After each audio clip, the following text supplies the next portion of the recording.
అంధకారంతో నిండిన అడవిలో తారకాసురుడు అగ్నికుండల మధ్య ఒక్క కాలి మీద నిలబడి ఘోర తపస్సు చేస్తున్నాడు. బ్రహ్మదేవుడు హంసవాహనంపై ప్రత్యక్షమవుతాడు. తారకాసురుడు కళ్లను తెరిచి నమస్కరిస్తాడు. తారకాసురుడు దేవలోకంపై దాడి చేసి విధ్వంసం సృష్టిస్తున్నాడు.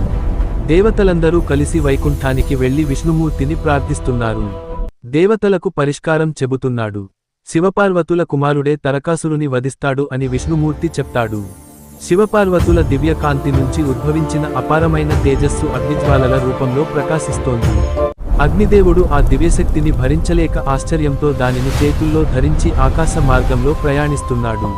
తరువాత ఆ దివ్య తేజస్సు గంగాదేవి వద్దకు చేరుతుంది.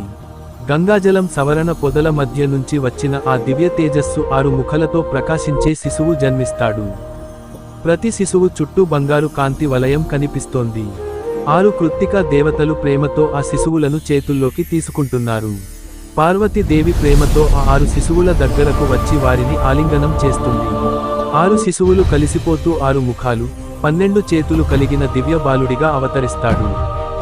దేవతలందరూ గౌరవంతో ఆయన ఎదుట నిలబడి నమస్కరిస్తున్నారు. ఇంద్రుడు దివ్యమైన వెల్ ఆయుధాన్ని షణ్ముఖుడికి అందజేస్తాడు. యుద్ధం మొదలు అవుతుంది. తారకాసురుడు రాక్షసరూపంలో గదను పట్టుకుని గర్జిస్తున్నాడు.